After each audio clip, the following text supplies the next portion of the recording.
जो किरदार प्ले कर रहे हैं उनका एक ट्रैक है। तो ये पूरी मल्हार जो है ये बहुत कंटेम्प्रेरी टॉपिक पे बनाई हुई फिल्म है। बहुत सारे सामाजिक मुद्दों पे ये बात करती है और बहुत प्यार से बात करती है। तो केसर एक बहुत ही एम्पावर्ड वुमेन कह सकते हैं उसे, जो एक गांव में रहती है मगर बहुत ही एम्पावर्ड है और बहुत ही एम्पावर्ड डिसीजन वो अपने लिए और अपने शादी के लिए वो लेती है। तो ऐसी केसर है। आपके किरदार की बात की जाए तो काफी बोल्ड किरदार है, जो आज की महिलाएं सोच नहीं सकती आपने उस तरह का किरदार निभाया, पर लोगों का जो नजरिया है महिला के प्रति वो भी बदलता जा रहा है, लोग एक्सेप्ट कर रहे हैं। इस बारे में आपकी क्या राय है? जी, आई थिंक महिलाएं बहुत पहले से ही बोल्ड डिसीजंस लेती हैं। हम उन्हें बताते नहीं हैं उस तरह से। तो महिलाओं में वो ताकत भी है उतने बोल्ड डिसीजंस लेने की। और केसर बस एक उन महिलाओं को रिप्रेजेंट करती है, उनकी कहानी आप तक लेके आती है। बट मुझे लगता है कि मेरी दादी परदादी ये भी लोग जो थे वो बहुत ही बोल्ड रहे थे। केसर बस एक उनका रिप्रेजेंटेशन है। शरीफ जी, आप अपने किरदार के बारे में बताएंगे। आपने उम्दा एक से बढ़कर एक किरदार किए, हर किरदार में जान होती है। मैं तो आपको बचपन से कहीं ना कहीं स्टेज पे स्कूल के दिनों में देखते आ रहा हूँ मैं। ये जर्नी कैसे रही आपकी? थैंक यू सो मच मेरे भाई, थैंक यू सो मच। मैं तो जर्नी तो काफ़ी उतार चढ़ाव, मतलब एक एसएल वर्ल्ड के रोलर कोस्टर राइड की तरह थी। जो जिसमें मैंने ज़्यादा उतार देखे थे पहले, अब जाके थोड़ा थोड़ा चढ़ान आ रही है। और भगवान करे कि वो सर पे हाथ ऐसे ही बना रहे ऊपर वाले का। तो I am very happy whatever projects I am doing right now and the kind of roles I am being offered. तो मैं बहुत खुश हूँ, और मैं बहुत खुश हूँ कि मैं मल्हार जैसी एक प्यारी सी खूबसूरत फिल्म का हिस्सा हूँ। भले बड़ा रोल नहीं है मेरा, लेकिन बहुत जितने भी सीन्स हैं बड़े मज़ेदार हैं। और मैं बहुत विशाल के साथ काम करके बहुत अच्छा लगा। अंजलि के साथ ये मेरी दूसरी फिल्म है, और अंजलि के साथ हमेशा मतलब काम करना मुझे बहुत अच्छा लगता है। आई होप कि हम और काम करें इंशाल्लाह। सर मेरे साथ भी कर लो थोड़ा सा और। नो।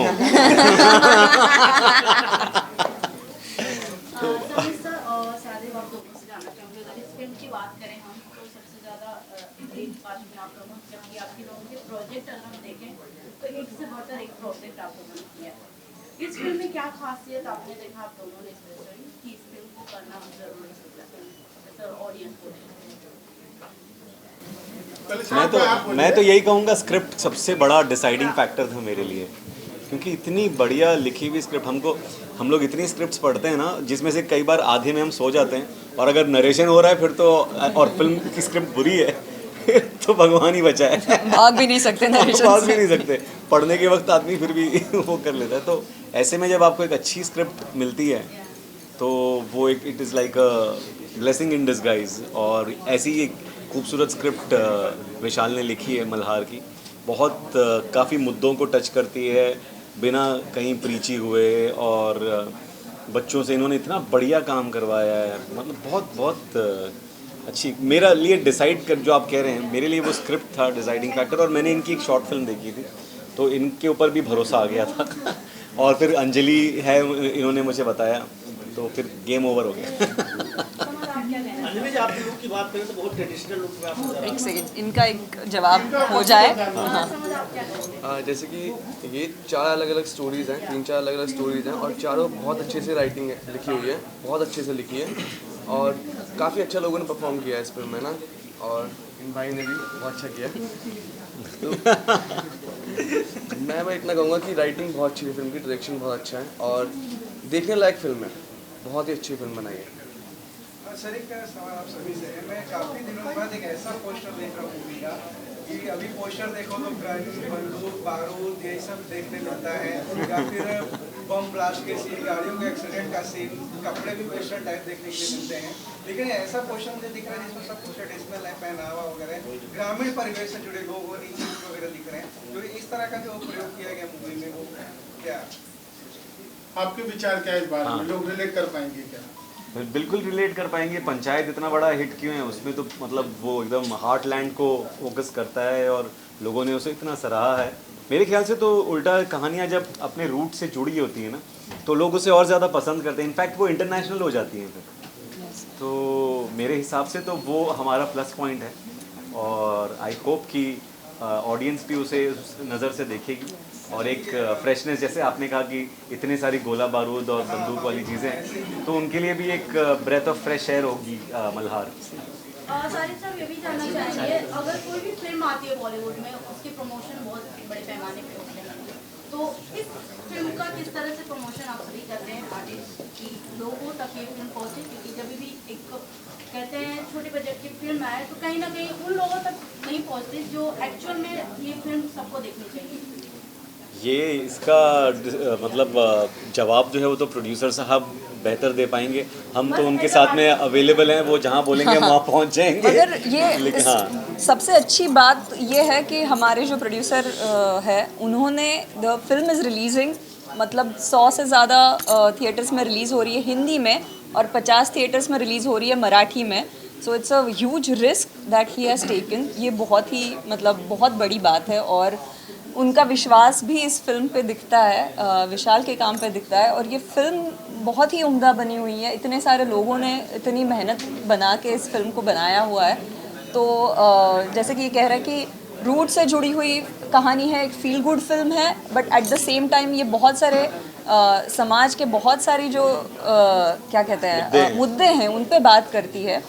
तो इट्स ऑल एंड ऑल ये एक पैकेज फिल्म हम कह सकते हैं इसको। सबसे अहम मुद्दा जो फिल्म में दिखाया गया है, कुछ उस पे आप बताना चाहेंगे? जो डायरेक्टर कुछ बताना चाहेंगे अहम मुद्दे पे? बेसिकली ये फिल्म रिलेशंस आई विशाल इथे बेसिकली ये स्टोरी का मेन है कि रिलेशंस, ट्रस्ट और फ्रेंडशिप जो हमें अपने डेली के लाइफ में आनी चाहिए, वो पॉइंट्स मैंने यहाँ पे मेंशन किए हुए हैं मोस्टली। और इसका बेस ही वही है, ट्रस्ट और रिलेशनशिप में और प्यार में क्या होना चाहिए, ये मुद्दे इसमें हैं। अच्छा विशाल जी, इस जर्नी की शुरुआत किस तरह से हुई? 4 पैरेलल कहानियां फिल्म में चलती हैं, इसकी आपको प्रेरणा कहाँ से मिली? बेसिकली ये जो स्टोरी है ये 2 छोटे बच्चों के ऊपर थी और साइमल्टेनियसली एक गांव में ये स्टोरी बन रही थी। तो उसमें रिलेशंस बॉन्ड कैसे बनते जाते हैं और जो इमोशंस और लव कैसा होना चाहिए उसका ट्रैवल थोड़ा सा इसमें मैंने ये किया है। इस फिल्म की यूएसपी आपको क्या लगती है? लोग क्यों देखना पसंद करें? क्या यूनिक सेलिंग पॉइंट है आपको लगता है? आज जहाँ पर ग्लैमर लुक लोगों को देखना बहुत अच्छा लगता है, बहुत लार्जर देन लाइफ फिल्म देखना पड़ता है, मज़ा आती है, तो ऐसे में गांव पर आधारित एक गांव की फिल्म है, कैसे लोग रिलेट करेंगे, क्यों देखना चाहिए? ये फिल्म का सेलिंग पॉइंट और देखना का मतलब कमर्शियली ऑडियंस देखेगी तो इसकी सिंप्लिसिटी बहुत है और रूट से मिट्टी वाली फिल्म है, जो रूट से गांव की फिल्म बनी हुई है, इसलिए ये देखी जाएगी। इस फिल्म को देख के लगता है कि खासकर अवार्ड्स के लिए बनाई गई है। Yes. क्या इस तरह की कहीं ना कहीं पीछे कल्पना थी आपके दिमाग में? यस, ये मतलब फेस्टिवल और कमर्शियली भी सब एज ग्रुप के लोग ये फिल्म देख पाएंगे, छोटे बच्चे से लेके सब एज ग्रुप के।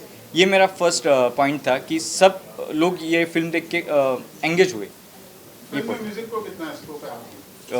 मतलब पूरी फिल्म म्यूज़िक से भरी हुई है, मतलब एक अलग लेवल म्यूज़िक अचीव करता है ये फिल्म के लिए। विशाल से आपसे जानना चाहूँगी, जब ये फिल्म आती है तो सबसे बड़ी उसके स्टोरी से पहले एक राइटर की कहानी आती है, तो एज अ राइटर एक साथ एक फिल्म में 4 कहानी दिखाना कितना चैलेंजिंग होना है, डायरेक्टर एक फिल्म में कास्ट करना आपके लिए कितना चैलेंजिंग? बहुत चैलेंजिंग था क्योंकि एक ही स्टोरी नहीं थी, इसमें साइमल्टेनियसली 3 स्टोरी है और सबके कैरेक्टर्स उतने ही इंपॉर्टेंट थे, तो सबके कैरेक्टर्स और स्टोरी को बैलेंस करना बहुत हार्ड वर्क था। बट उसको प्रॉपर स्क्रीन प्ले और स्टोरी नरेट होने के बाद और छोटे छोटे मतलब कैरेक्टर्स ने इतना अच्छा परफॉर्म किया, इसलिए मेरे को एक्स्ट्रा किसी को ज़्यादा इफोर्ट्स लगाने की ज़रूरत नहीं, उसका फ्लो फिल्म का एक अच्छा बनते गया। तो शूटिंग लोकेशन सर कहाँ कैसे दिखाएंगे? सबसे ज़्यादा देखने गाँव का ही दिख रहा है। ये भारत पाकिस्तान बॉर्डर है, जो कच्छ एरिया है, वाइट डेजर्ट है, वहाँ का ये जहाँ पे मतलब अभी तक टेक्नोलॉजी और इतना कमर्शियली नहीं हुआ है, तो वहाँ पे जितने इमोशंस सिटीज़ में मिलते नहीं उतने ज़्यादा इमोशंस वहाँ पे वो वाले गांव में। शारिद जी, आप जब भी कभी आप तो स्क्रिप्ट पढ़ते हैं तो फिल्म को साइन करने से पहले किन बातों का ध्यान रखते हैं? किरदार कितना छोटा कितना बड़ा होना चाहिए, किस तरह के शेड्स होने चाहिए जिसको आप करना पसंद करते हैं? मैं जब कोई स्क्रिप्ट पढ़ता हूँ तो मेरे लिए जो किरदार है मेरा वो मायने रखता है बहुत ज़्यादा, लेकिन उसकी लेंथ मेरे लिए मायने नहीं रखती है कि वो हर फ्रेम में नज़र आए और सिर्फ कहानी उसी के इर्द गिर्द घूमे।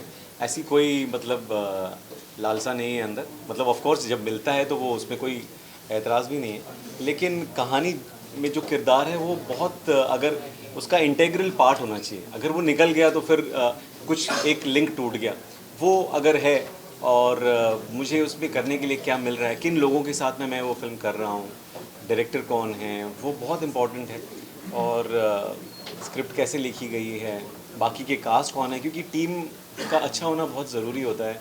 क्योंकि हम एक अच्छा खासा वक्त साथ में बिताते हैं जब एक फ़िल्म करते हैं, तो अगर आप जब हम मिल रहे हैं अगर तार ना मिले तो फिर वो शूट पे भी फिर गड़बड़ हो जाती है। तो इस वजह से वो एक बेसिक एक वेवलेंथ मैच होना बहुत ज़रूरी है डायरेक्टर के साथ ख़ासकर। तो मैं ये सारी चीज़ें देखता हूँ, फिर उसके अलावा पैसे भी थोड़े देख लेता हूँ। क्या कहना चाहोगे, किस तरह का आपका एक्सपीरियंस रहा इतने बड़े बड़े आर्टिस्ट के सामने? किस तरह का एक्सपीरियंस रहा आपका पूरे आर्टिस्ट के सामने एक साथ परफॉर्म करना, 30 कैरेक्टर जब एक फिल्म में दिखाए जाए तो अपने कैरेक्टर को लेकर कितना सबकॉन्शियस रहना? तो जैसा शाहरुख सर ने कहा कि भाई मतलब जब फिल्म सुनाई गई तो पेपर पे it was an amazing film. सबसे पहली चीज़ तो ये, उसके बाद मुझे पता लगा कि उसमें I am paid against opposite Anjali, तो बस हो गया बात खत्म मेरे लिए। ऑनेस्टली बताऊँ वहाँ पर फिल्म खत्म थी। मैंने कहा मैं ये फिल्म कर रहा हूँ। There is nothing more to it. मुझे तो बाद में पता लगा कि विशाल ने एक शॉर्ट फिल्म की थी जो उसने मुझे बाद में दिखाई, और उसके बाद उसको देख के मुझे और ज़्यादा विश्वास बढ़ गया। That is true. पर ऑनेस्टली स्टार्टिंग में सिर्फ और सिर्फ स्क्रिप्ट और मुझे पता लगा था कि अंजलि करने वाली। शाहरुख सर का तो बाद में पता लगा, मुझे पता भी नहीं था। शूट पे मिले हम। तो शूट पे मिले। So suddenly he fail in love with me. उल्टा हुआ, चेंज हो गया, मेरा हिसाब चेंज हो गया। आए थे अंजलि के लिए, मेरे प्यार में पड़ गए। आपका किस तरह experience? Please. Hi, hello everyone. So this apparently is my first film. तो मैंने खुद को बड़े स्क्रीन पर फर्स्ट टाइम देखा, तो definitely this was an overwhelming experience. But I don't think I could have asked for anything better. Because as I said, team को भी फिल्म देखने के बाद मेरा यही एक मैसेज था कि it is all about elevating each other's game. कोई एक आदमी अच्छा करे बाकी तो it was all like all the strings coming together to create a beautiful melody, and this is what I feel about everybody else's performance, not just actors but all those people who've worked really really hard behind the camera. So kudos to the entire team, and I'm really happy and grateful to be a part of this wonderful collaboration. मैं चाहूँगी आप दोनों जन भी centre में अपने experience actually ये heroes हैं। हाँ, हमारे फिल्म के एक्चुअल स्टार्स ये हैं। श्रीनिवास, एक सवाल मैं आपसे पूछना चाहूँगा। आपके किरदार को बहुत ही बखूबी से दिखाया गया। आप शायद सुन नहीं पाते थे, बराबर। वो जो एक सीन है जहाँ पे हीरोइन है उसकी डेथ हो जाती है, जहाँ पे आप आते हैं, उस इमोशन के बारे में कुछ बताएंगे? उसके लिए आपको क्या गाइडेंस मिली थी, वो कैसे रहा, और आपका किरदार उसके बारे में? मतलब आपने जो सीन बोला एंड का, तो पहली बात बताओ तो इसने मुझे सिखाया कि रोना कैसे।